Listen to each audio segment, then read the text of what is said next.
ओम नमः सिद्धेभ्यः। ओम नमः सिद्धेभ्यः। ओम नमः सिद्धेभ्यः। अहिंसा परमो धर्म की। आचार्य गुरुवर श्री कुंद कुंद भगवान की। आचार्य गुरुवर श्री ज्ञान सागर मुनि महाराज की।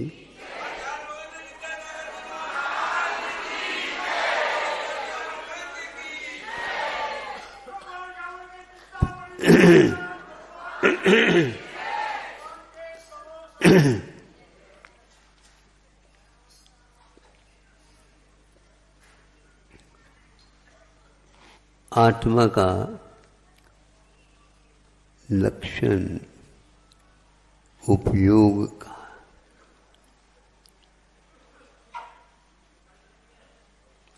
उपयोग के अभाव में हम कभी भी आत्मा की खोज नहीं कर सकते। दुनिया के सारे यंत्र मिल जाएं तो भी आत्मा को पाने की कोई क्षमता उसके पास नहीं।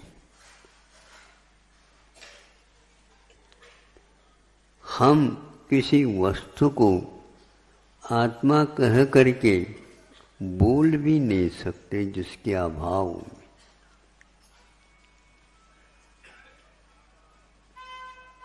उसको उपयोग कहा है। उपयोग तो कीट पतंगों में भी है, किंतु मनुष्य अथवा जिसके पास संजीवन है, मन है, वही कथनचित पहचान सकता है। हमें आत्मा को देख करके दूसरे के सामने इसको परिचय के लिए रखना, ये हमारा अविवेक माना जाएगा। हमें अपने आप को पहचानना है तो वह इसलिए पहचानना कि हम अन्य पदार्थों से हट करके अपना जीवन व्यतीत करें। आप लोग जीवन व्यतीत तो कर रहे हैं, जीवन अतीत भी हो रहा है, भविष्य सामने भी खड़ा है,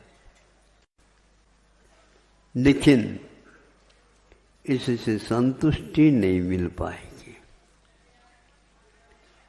उपयोग के माध्यम से हम आत्मा को जान भी लेते हैं, किंतु उसे पा नहीं सकते। जानना अलग है और पाना अलग है। इसलिए अब उस ज्ञान की भी मुझे इच्छा नहीं लगती, क्योंकि उसके माध्यम से मैं जब तक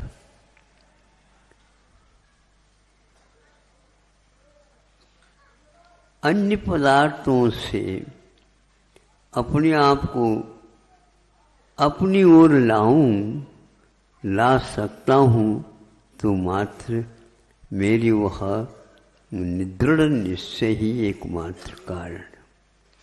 इसलिए आपको अपने आप को पाना है तो दूसरे की चिंता पहले न करिए, क्योंकि आप जैसे अपने आप को भूल करके दूसरे की चिंता कर रहे हैं, सभी दूसरे की ही चिंता में हैं। अपने आप के कारण किसी को चिंता होती नहीं और आंखों में पानी नहीं आता। मैं उस आंखों के पानी को पहचानना चाहता हूँ, वह एक मात्र अपने लिए है। हाँ, दूसरे के दुख को दूर करने के लिए वह बार बार कहता मैं बहुत दुखी हूँ, उसके लिए भी मैं उसके दुख को उसकी उस वेदना को दूर करने के लिए मैं कहाँ सक्षम हूँ, ऐसा थोड़ा सा भी सोचता हूँ तो उसके दुख में अनुपात में कमी आ जाएगी। यदि आप ये करना चाहते हैं, करते हैं, बहुत बहुत ही बड़ा काम हो गया आपका। हम अपने लिए भी रोए, अपने आप की उपलब्धि नहीं हो पा रही इसलिए प्रभु के सामने। और मैं दूसरा व्यक्ति जो दुखी है, वह चाहता है कि मेरा दुख दूर हो जाए, उसके लिए मैं कुछ भी तो नहीं कर सकता। नहीं कर सकता ऐसा नहीं, 2 आंसू तो हम वहां पर छोड़ सकते। ज्ञान बहुत चिल्लाता है, मैं जानने वाला हूं। ज्ञान चिल्लाता आपत्ति आने पर, चाहे अपने ऊपर आपत्ति आए या दूसरे के ऊपर आपत्ति है, ज्ञान चिल्लाता है। इसलिए मैं उस ज्ञान को कभी चाहूंगा नहीं। ध्यान तो अवश्य चाहूंगा, लेकिन उस ज्ञान को मैं कभी नहीं चाहूंगा। और ऐसे ज्ञान को रखने वाले ज्ञानियों से भी मैं दूर से ही किनारा हो करके चले जाऊं भगवान, ताकि मेरा गलत असर उनके ऊपर न पड़े।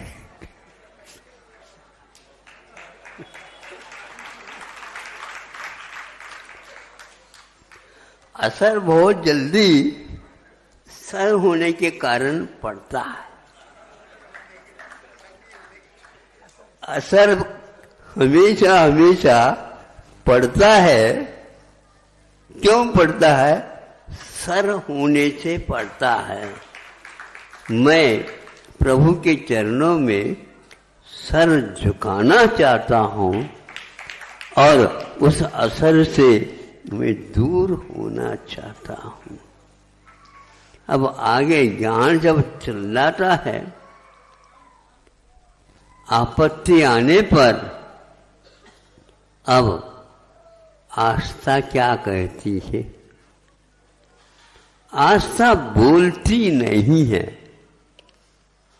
किंतु आस्था ऐसी गहरा असर कर जाती है, इसको हम पहचान नहीं पाते। हर कार्य को ज्ञान करता है ऐसा कहा जाता है। आत्मा हमेशा नींव में रहती है और ज्ञान शिखर के ऊपर ये जाकर के बैठना चाहता है। वहां पर जाकर के वह लुढ़क करके नीचे तो उसको आना ही पड़ेगा, क्योंकि ज्ञान ने आस्था के सामने आज तक सिर नहीं झुकाया है। उसको झुकाना चाहिए। इसलिए आस्था है। मूक माटी में सुनते हैं, कोई पंक्ति आती है, जहाँ आस्था है वहाँ रास्ता है।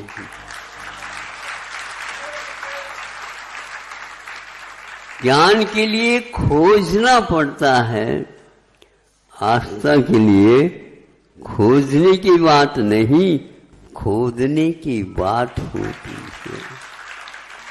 हम खोज न करें, अपने ओझ को बिना मतलब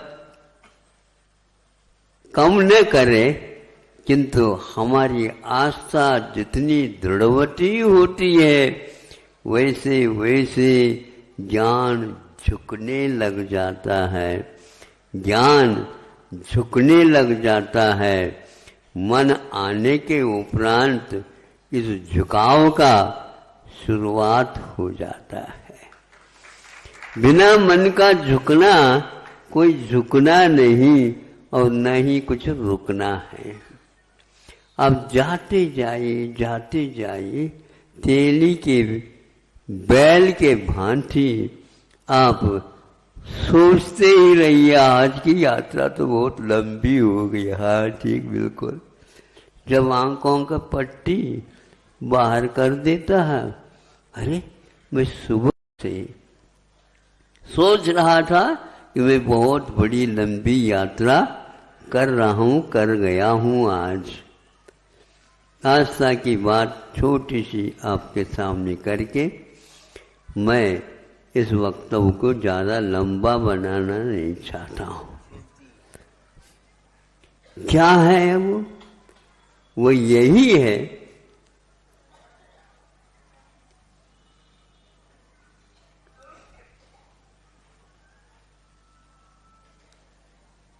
किसी ने कहा तुम आस्था की बात करते हो, विज्ञान की भी बात करो। मैं नहीं करूँगा। हाँ, उसके पीछे वीतराग विशेषण यदि लग जाता है तो उसमें भी आस्था ही पहले नंबर में रखी जाती है। विज्ञान को उसके अभाव में कोई महत्व नहीं देता। आज का युग विज्ञान का युग है, होगा, लेकिन हम अपनी आस्था को दूसरी पार्टी में रखना भी नहीं चाहेंगे जिसके विपरीत ज्ञान को रख रखा है। क्योंकि आस्था धर्म कांटे के रूप में विद्यमान है, वो ऊपर रहती है, पार्टी में नहीं बैठना चाहती। क्योंकि भारी और हल्की ये विशेषण पार्टी की ओर देखने से हो जाती है, और वह आस्था न भारी की ओर चली जाती न ही हल्की की ओर चली जाती, मध्यस्थ होकर के रहती है। धर्म कांटा तो देखो, नीचे क्या देखते हो? नीचे तो वैश्य बैठा है और ऊपर प्रभु बैठे हैं। इसलिए आप आस्था से दुकान चलाइए और ज्यादा चिल्लाए नहीं, एक भाव रखिए। यह आस्था के माध्यम से आपका रास्ता प्रशस्त हो जाएगा। अब देखो, आस्था की बात बताओ, हमें क्या बताएं? बताओ आप। यदि दोनों पार्टी में बैठना नहीं चाहती आस्था, क्योंकि उसमें समानता विषमता होती रहती है। हवा के झोंके से भी भारी कभी हल्का हो जाता है और हल्का भी और नीचे चला जाता है। हवा का प्रभाव इन दोनों के कारण पड़ जाता है। लेकिन धर्म कांटा इधर का उधर नहीं होता। इन पार्टियों के कारण उसको भी यूं इधर कभी झुकता हुआ और कभी इधर झुकता हुआ देखने में आता। यह है उस दुकानदार की कुशलता है। दोबारा बोलो ये वाक्य थोड़ा सा डंडी मारना उसकी वो कृपा है। तो हाँ, आप पहचान कर लीजिए, कोई बात नहीं। बताओ, यह एक चालनी है और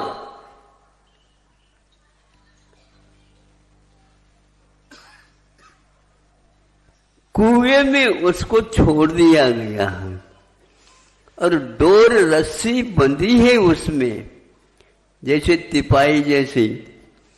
अब इस चालनी को पानी से भर दो नीचे कुएं में और उसके बाद उसको उस रस्सी से खींचते खींचते ऊपर तक पानी ले आओ और मुझे पिला दो, तो मैं आस्था की हमेशा हमेशा सेवा करूंगा और ज्ञान मेरे पीछे हो जाएगा। ठीक है, जैसी आपकी इच्छा। इच्छा क्या कहते हो, इसमें तो फेल हो जाओगे। फेल नहीं होऊंगा, उत्तीर्ण नहीं भी हूं, किंतु मैं अवश्य अनुत्तीर्ण होऊंगा, लेकिन फेल नहीं होऊंगा, क्योंकि इंग्लिश लोग फेल हो गए हैं और भले ही भारतीय अनुत्तीर्ण कुछ रह गए, उत्तीर्ण तो हो गए। उनके सहारे से सारे के सारे वो भी तिर जाएंगे। ऐसा ही हुआ। खींचने लगा, वो खींचने लगा तो देखने लगा वो जिसने ये चालनी को भेजी, उसमें से एक बूंद भी नहीं गिर रहा। क्या हो रहा है? ये जादू कर रहा है। विज्ञान के पास जादू आ भी नहीं सकता और धर्म जादू को कभी अपने पास रखता ही नहीं, क्योंकि जादू तो जादू है। जादूगर आता है, वह धरती के ऊपर से मिट्टी लेता है, फूंकता है और कलदार 3-4 बन गिरा देता है रुपया। कोई एक व्यक्ति कहता है, अरे मिट्टी को भी चांदी के सिक्के बना रहे हो आप।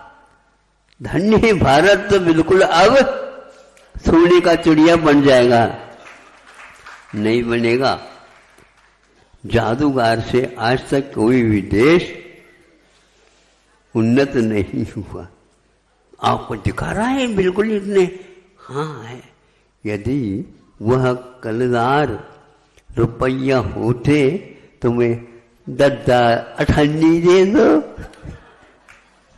सेठ जी हम भूल गए, अठन्नी चवन्नी दे दो, चारणे में भी काम चला दूंगा। इस प्रकार वह अपनी जादूगर दिखा करके अंत में आता है। अपने पास धर्म और आस्था है, ये ऐसा नहीं मांगता। अब देखो ऊपर ले आए उसको, ये कैसी बात है, एक बूंद भी नहीं गिरी। देख लो वहां पर एक बूंद है क्या? नहीं देखता है तो बूंद भी नहीं। वो पानी कहाँ गया? वह पानी आस्था के प्रभाव से बर्फ बन गया।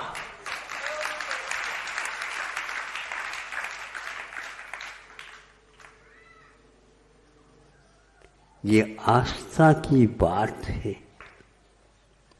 आकर के पालती मार करके बैठ गए आप लोग। धन्य हैं आप लोग, कम से कम इस वक्तव्य को सुन लिया।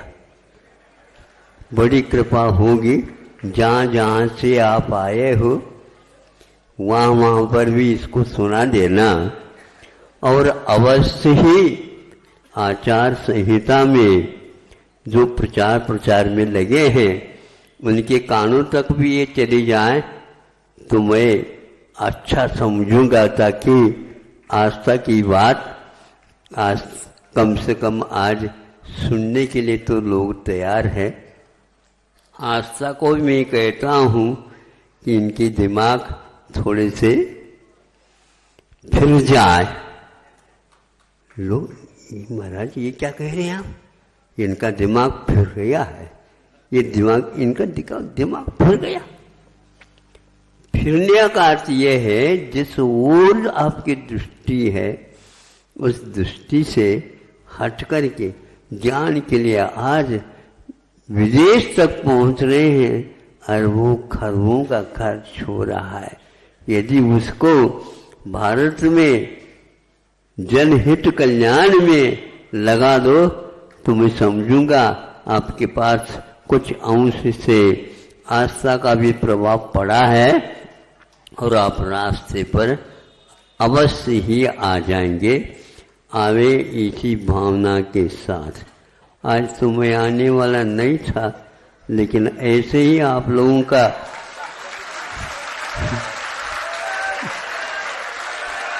अहिंसा परमो धर्म की